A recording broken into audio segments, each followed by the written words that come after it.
뉴저지주가 오는 19일부터 모든 식당의 수용력 제한을 전격 철회한다고 발표했습니다. 뉴욕주도 19일부터 식당 수용력을 100%로 늘립니다. 또 제한적으로 운영됐던 MTA 운영 시간도 24시간으로 정상 재개됐습니다. 뉴욕주의 백신 접종자가 늘어남과 동시에 코로나19 관련 지표는 안정적으로 감소세에 접어들었습니다. 교통안전청이 대중교통수단 내에서의 마스크 착용 지침을 4개월 연장해 시행하기로 했습니다. 지난 주말 퀸스 플러싱에서 아이전 증오 범죄를 규탄하는 대규모 집회 및 행진이 개최됐습니다. 12세에서 15세 청소년에 대한 화이자 백신 사용이 빠르면 이번 주에 허가가 나올 것으로 전망됩니다. 사람과 접촉한 대면 업무가 대부분인 경찰이 일반 평균보다 못한 백신 접종률을 보이고 있어 심각한 문제로 지적되고 있습니다. 어제 저녁 샌안드에서 연쇄 차량 추돌 사고가 발생해 총 5명이 부상을 입어 병원에서 치료 중에 있습니다.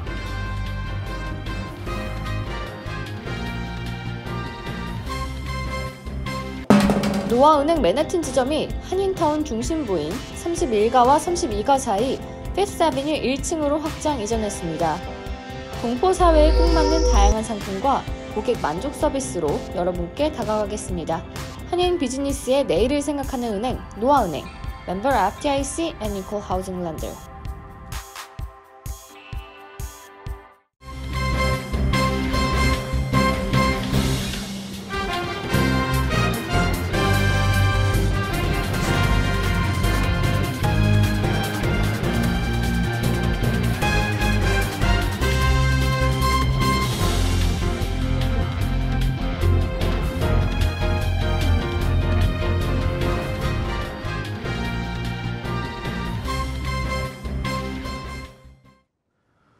여러분 안녕하십니까? KBTV 뉴스9 이창환입니다. 뉴욕과 뉴저지 그리고 커네티컷까지 주민들의 왕래가 잦은 지역적 특성상 이 세 개 주를 묶어서 트라이스테이트라고 하죠. 각 주의 경제 재개가 막바지를 향해 달려가고 있는 가운데 뉴욕주의 앤드루 코모 주지사, 뉴저지주의 필 머피 주지사, 커네티컷의 넬 러먼트 주지사가 주민들의 편의를 위해 재개 속도 역시 발을 맞추는 모습입니다. 연일 쏟아지는 재개 일정에 시청자분들이 혼란스러우실 텐데요. 먼저 뉴저지부터 관련된 내용 김은지 기자가 정리해드립니다. 필 머피 뉴저지 주지사는 오늘 발표를 통해 오는 금요일 즉 7일부터 야외 행사의 수용 인원을 500명으로 늘리고 결혼식, 무도회 및 기타 행사를 위한 실내 수용 인원을 250명으로 최대 50%까지 늘린다고 밝혔습니다. 또 술집의 바 좌석 영업이 허용되며 카지노나 레스토랑 내 뷔페 형식의 셀프 서비스 음식에 대한 규제도 전격 해제됩니다. 다만 식사를 하지 않을 때 마스크를 착용하는 실내 식사 규칙은 그대로 유지됩니다. 특히 19일부터는 팬데믹 이후 활동 조치가 제한된 지 1년여 만에 각종 수용력이 대거 해제될 전망입니다. 야외 모임 인원 제한이 전격 철회되며 식당의 현행 50% 수용력을 100%로 늘리고 테이블당 8인 이상 착석 금지 조치도 해제한다고 전했습니다. 수용 인원 제한을 해제하는 곳은 종교시설, 소매점, 체육관 및 피트니스 클럽, 퍼스널 케어, 오락 및 레크리에이션, 실내 및 실외 수영장 등입니다. 단 6피트 거리는 그대로 유지해야 합니다. 일반 실내 모임 제한이 현행 25명에서 50명으로 확대되며 케이터링, 장례식, 공연 등의 이벤트와 실내 컨퍼런스, 엑스포 및 전시회도 실내 모임 한도는 250명까지 수용할 수 있습니다. 한편 현재 트라이스테이트는 새 주에서의 경기장 수용력 확대 여부에 대해서도 논의하고 있는 것으로 알려졌습니다. 뉴저지주는 최소 1000석 이상 규모의 스타디움의 수용력을 오는 금요일인 7일부터 50%로 확대한다고 발표했습니다. 한편 필 머피 주지사는 뉴저지 주민의 약 45%인 326만 명이 완전 접종을 받았으며 약 62%에 해당하는 420여만 명이 최소 1회 접종을 받았습니다. 뉴저지주는 6월 말까지 약 70%인 470만 명의 성인을 예방접종하는 것을 목표로 하고 있으며 머피 주지사는 이 목표 달성에 가까워지고 있다고 밝혔습니다. KBTV 뉴스 김은지입니다. 한편 뉴욕주는 앤드루 코모 주지사가 오늘 브리핑을 통해 현재 식당과 상점 등에 대한 수용 인원 제한을 7일부터 75%로 확대하고 19일부터는 전격 해제할 것이라고 밝혔습니다. 또 MTN은 17일부터 24시간 운영에 들어가는 등 본격적인 재개에 나섭니다. 코모 주지사는 야외 식당의 영업시간 제한을 17일부터 해제하고 실내 식당의 영업시간은 5월 31일부터 해제한다고 밝혔습니다. 또 야외 대형 경기장의 수용 인원을 5월 19일부터 33%까지 허용합니다. 하지만 CDC 지침에 따라 6피트의 사후적 거리가 여전히 적용된다고 밝혔습니다. 19일부터 수용 인원 제한이 해제되는 곳은 식당, 박물관, 극장, 상점, 브로드웨이 등입니다. 다만 브로드웨이는 인원 제한을 해제하지만 쇼를 준비하는 데 시간이 필요할 것으로 보입니다. 한편 지난 30일 발표한 7일부터 뉴욕시의 식당, 헬스salon 등 퍼스널 케어들의 실내 최대 수용 인원 제한이 75%로 완화와 체육관, 피트니스센터의 최대 수용 인원 50%로 허용은 그대로 시행될 것으로 보입니다. 한편 뉴욕시 의회가 차량 통행을 막고 주변 식당의 옥외 영업을 허용하는 오픈스트리트 프로그램을 영구적으로 운영하는 조례안을 찬성 39, 반대 8로 통과시켰습니다. 이번 조례안은 현재 뉴욕시 5개 보로 20개 지역에 60마일 거리의 오픈스트리트를 영구적으로 운영하는 것이 주요 내용입니다. 빌 드 블라시오 뉴욕시장은 지난해 9월 오픈스트리트를 영구화하는 방안에 찬성한다고 밝혀 실제 시행될 가능성이 높은 것으로 전망되고 있습니다. 2,000호 수용 인원 제한 해제 등 코로나로 인한 조치가 완화되는 것은 뉴욕주의 양성률이 급감하고 백신 접종 인구가 늘어나는 등 긍정적인 요소들이 나타나기 때문인 것으로 풀이됩니다.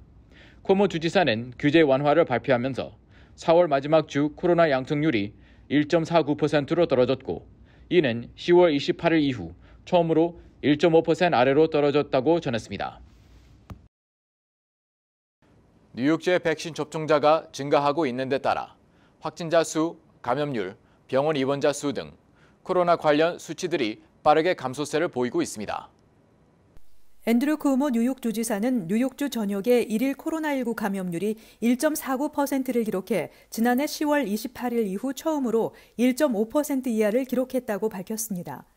이날 주 전역에서 발생한 코로나19 확진자는 총 2,849명이며 7일 평균 감염률은 1.84%대로 지난 11월 6일 이후 가장 낮은 수치를 보였습니다.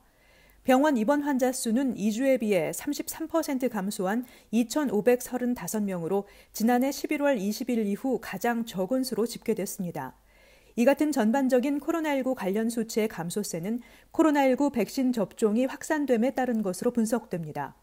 주 보건국에 따르면 어제까지 뉴욕 주민들에게 접종된 코로나19 백신은 총 1,564만 3,329회분입니다. 뉴욕 주민의 46.5%가 코로나19 백신 1차 접종을, 34.9%가 코로나19 백신 접종을 완료한 것으로 나타나 주민 3명 중 1명 이상이 백신 접종을 완료했습니다. 한편 지난해 3월 코로나 대유행으로 인해 대부분의 건물이 폐쇄된 지 1년 만에 약 8만 명의 뉴욕시 근로자가 사무실로 복귀할 예정입니다. 빌 드 블라지오 뉴욕시장은 오늘 시 공무원 수천 명이 일터로 복귀했다고 발표했습니다. 그러나 수백 명의 직원들은 지난 토요일 시청 밖에서 복귀를 항의하는 시위를 벌이기도 했습니다. 시위대는 최소한 9월까지 복귀를 연기할 것을 요청했습니다. 시위대는 행정부에 영구적인 원격 근무 정책과 안전 정책을 수립하고 사무실과 관련된 물리적 업그레이드와 정책에 대한 투명성을 제공할 것을 요구하고 있습니다. 연방정부가 항공기, 열차, 버스 등 대중교통수단 내에서의 마스크 착용 지침을 4개월 연장해 시행하기로 했습니다. 규정을 어길 경우 최대 $1,500의 과태료 처분을 받을 수 있습니다. 교통안전청은 오는 5월 11일 해제될 예정이었던 마스크 의무 착용 지침을 9월 13일까지 연장한다고 발표했습니다. 이 지침은 코로나19 확산 방지를 위해 지난 2월 1일 발효된 것입니다. 이 같은 조치는 현재 전국적으로 코로나19 백신 접종이 크게 확산되면서 각종 지표가 호전되고 있지만 다시 팬데믹이 재창궐할 가능성도 있기 때문에 이를 선제적으로 막기 위한 조치로 보입니다. 이번 연장 조치에 따라 뉴욕시 등 대도시는 물론 전국에서 항공기, 철도, 버스 등을 이용하는 시민들은 당분간 마스크를 의무적으로 착용해야 합니다. 이 규정을 어기면 최대 $1,500의 과태료 처분을 받을 수 있습니다. 연방항공청도 교통안전청의 마스크 착용 규정이 시행되는 동안에는 지침을 어기는 항공편 탑승객에 대한 무관용 정책을 이어갈 것이라고 밝혔습니다.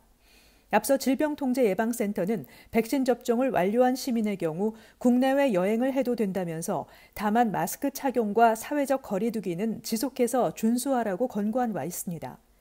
미국에서는 성인 인구의 절반에 해당하는 약 1억 명이 코로나19 백신 접종을 마쳤지만 최근 들어 백신을 맞지 않으려는 분위기가 늘고 있어 방역 당국의 우려를 사고 있습니다. 퀸스 플러싱에서 아시안 증오 범죄를 규탄하는 대규모 집회와 퍼레이드가 개최됐습니다. 행사에는 한인 단체들과 흑인 인권 운동가인 앨 셔프튼 목사 등 타민족 단체들도 함께 참석해 아시안을 향한 증오를 멈출 것을 촉구했습니다. 김은지 기자입니다. 도노반 리처드 퀸즈보로장 주최로 열린 반아시안 증오범죄 규탄 시위와 거리 행진에 빌 드블라지오 뉴욕시장, 그레이스 맥 연방하원의원, 레티샤 제임스 뉴욕주 검찰총장 등 지역 정치인들과 뉴욕 한인회 찰스 윤 회장, 아시안 아메리칸 연맹 관계자 등 아시안 커뮤니티 주요 인사들이 참석해 아시안 대상 증오범죄를 즉시 중단하라는 목소리를 높였습니다. 흑인 인권 운동가인 알 샤프턴 목사는 백인과 흑인, 아시안 등 인종을 떠나 서로를 증오하는 것은 용납할 수 없다고 강조했습니다. 빌 드블라지오 뉴욕시장은 뉴욕시를 모두가 환영받고 존경받는 곳으로 만들겠다며 최근 급증하고 있는 아시안 증오범죄 관련 아태계 커뮤니티와의 연대를 약속했습니다.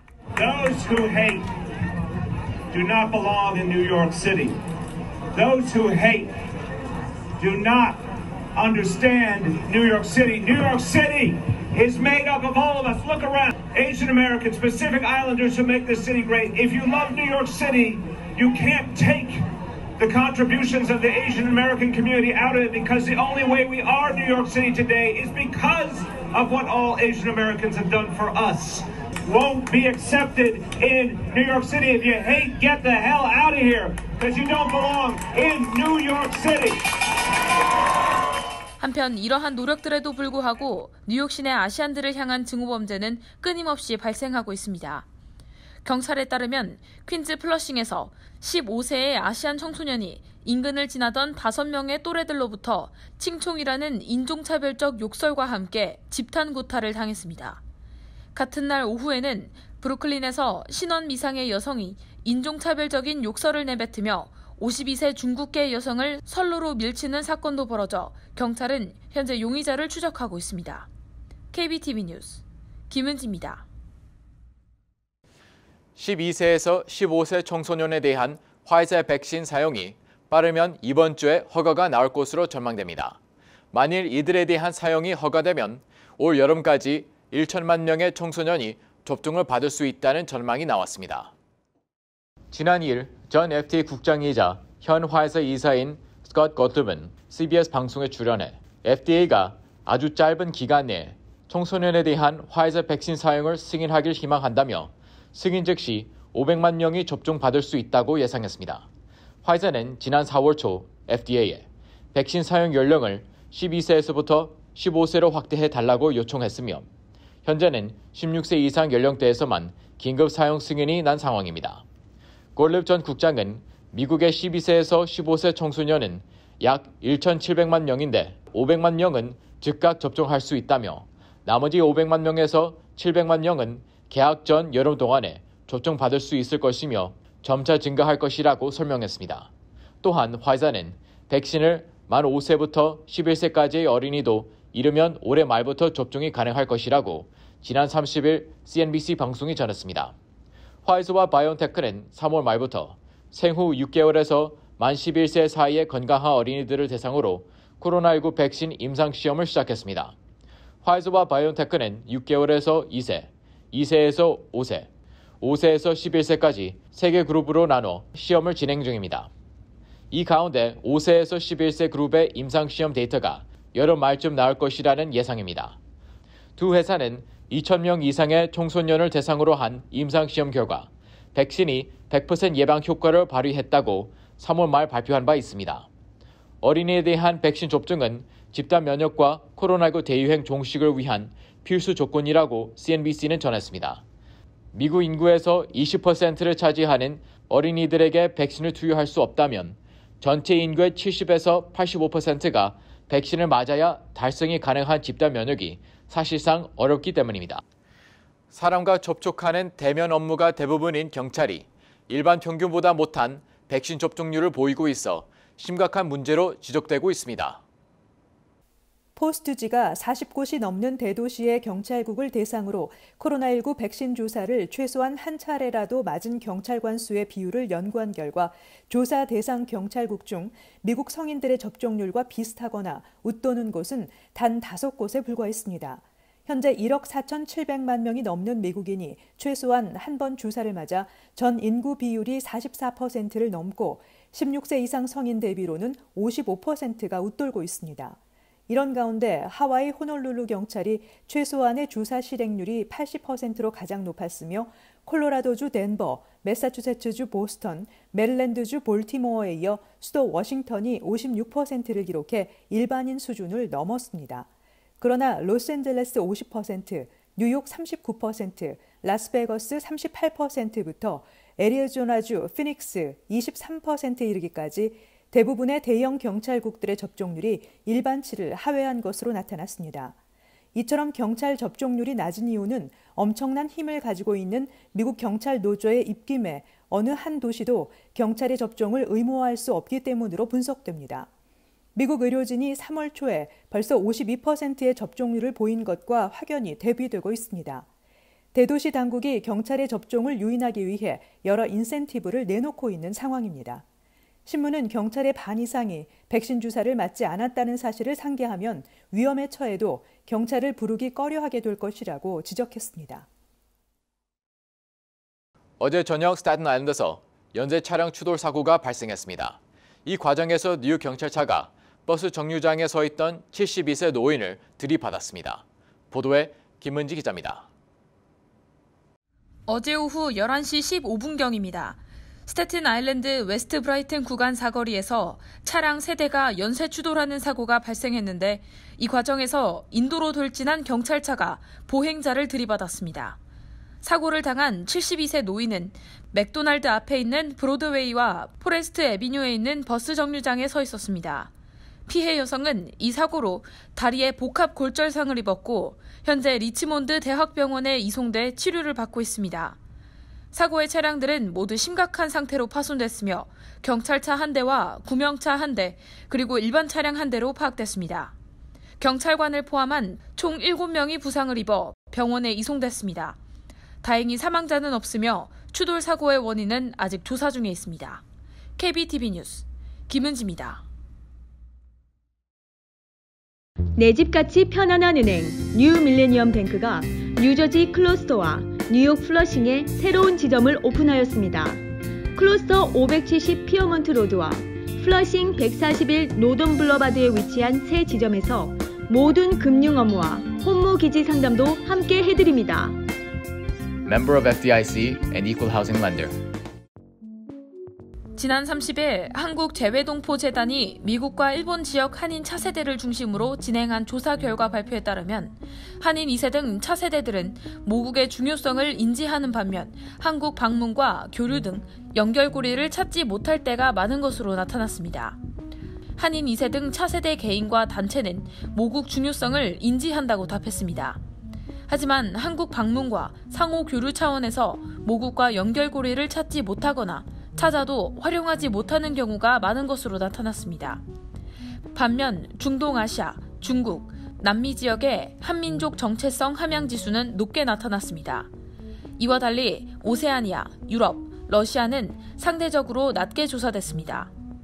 이와 관련해 보고서는 이를 개선하기 위해서는 재외동포재단 등 한국 정부와 단체가 재미동포 정책 및 사업 추진 시 한인사회 현황과 요구를 적극 반영해야 할 것을 요구했습니다.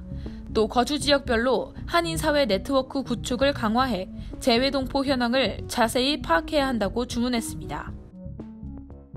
오늘부터 한국의 전자여행 허가 제도가 4개월간 시범 시행에 들어갔습니다.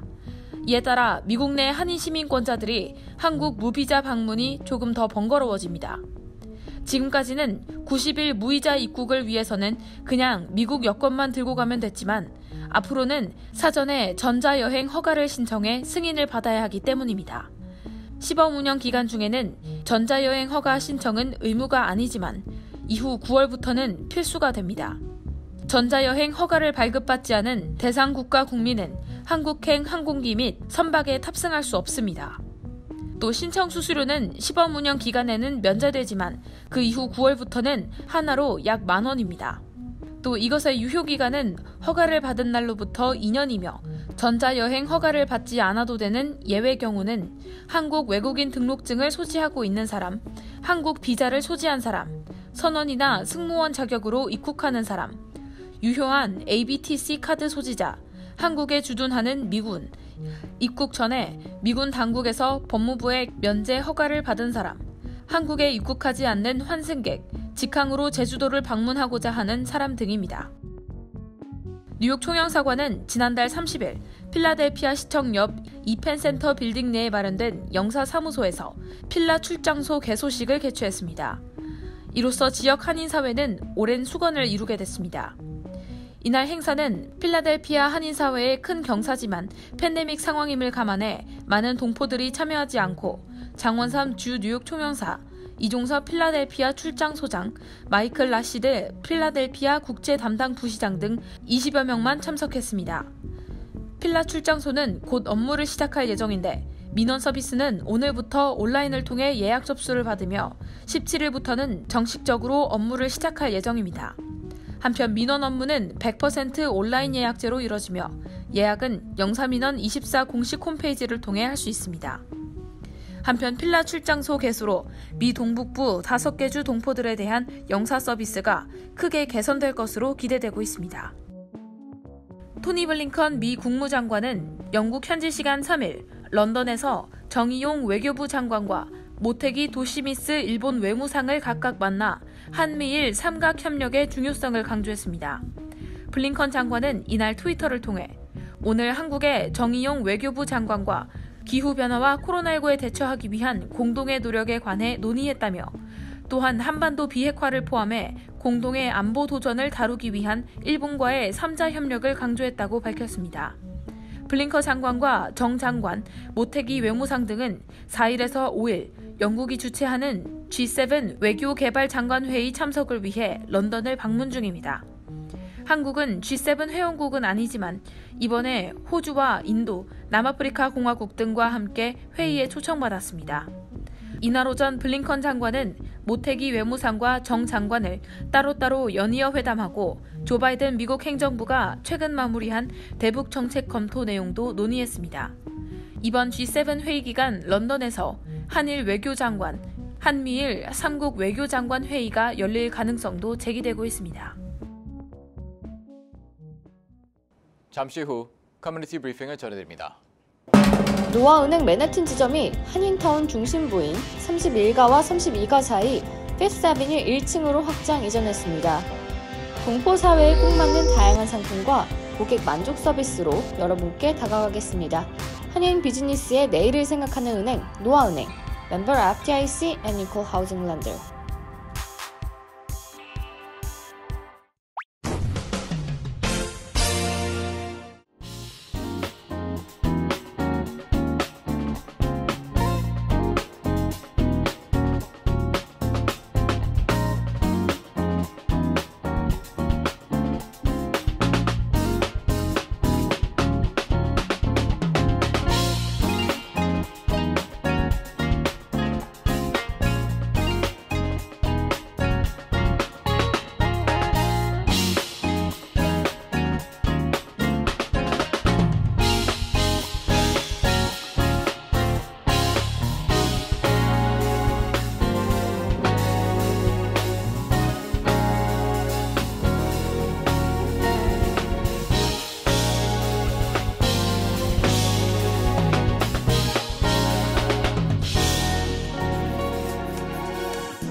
이어서 환율과 증시 전해드립니다.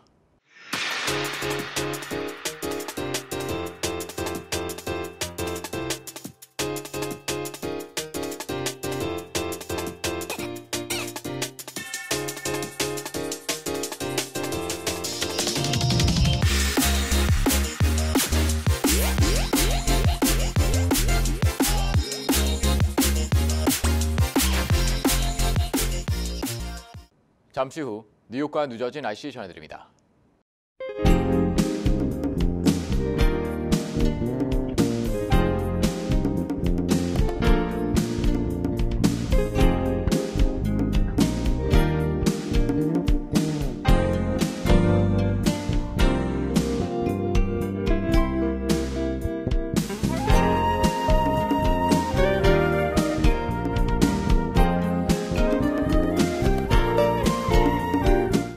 KBTV 뉴스 9 마칩니다.